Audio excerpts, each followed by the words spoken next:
My daughter told me that she saw a zombie. Greetings and welcome back to your daily dose of scary stories from r/nosleep.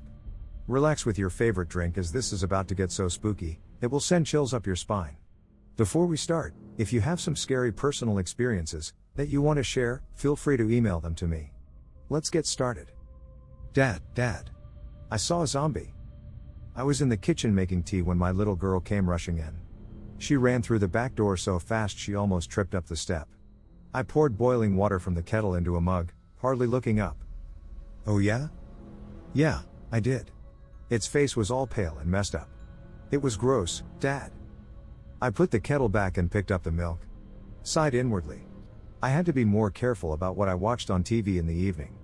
Rosie has a habit of sneaking downstairs in the night, and last week she caught me watching Night of the Living Dead, of all things. She's had zombies on the brain ever since. I keep telling her they're not real, but it doesn't seem to make a difference. Sweetheart, what did we say about zombies? I scooped the tea bag out of the mug and dumped it in the bin. You know, if you keep talking about them, Daddy's going to get in trouble with Mommy again. Yeah, but I saw one. I know, darling, but I already checked the back garden twice yesterday, and I can promise you it's a zombie-free zone. No, not in the back garden. I didn't see it in the back garden. I had the mug half raised to my lips, but now I put it down again. I turned to look at Rosie. Her hair was windswept and her little cheeks were red as if she'd been running. Sweetheart. I put on my best stern, Dad's not happy voice. I'm going to ask you a question, and I want you to be honest with me. Have you been playing along the path out back again? I didn't need to ask the question, because I already knew the answer. Rosie is allowed to play in the garden on her own, and sometimes, if she asks us permission first, we let her ride her bike along the path at the back of our house. The one that runs past all the neighbors' back gardens. But that's all we allow her to do. This area is pretty safe, but these days you can never be too careful. There was a burglary a couple of roads over a few months back, and last year someone was mugged on the high street. Several years ago, a few towns over, a little boy even went missing.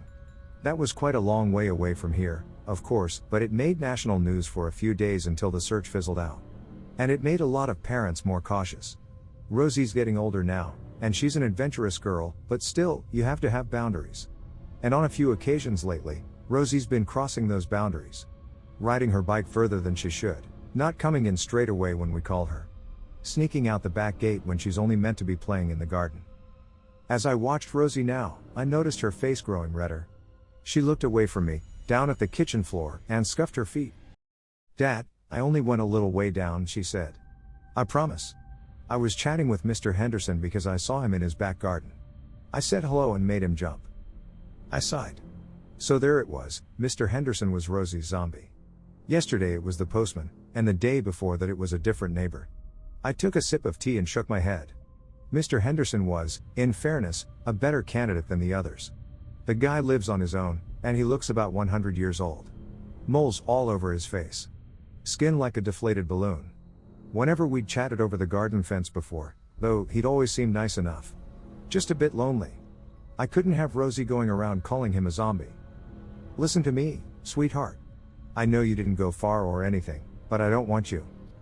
I came right back after too, Dad. Rosie interrupted. She was staring up at me now, blue eyes large and pleading.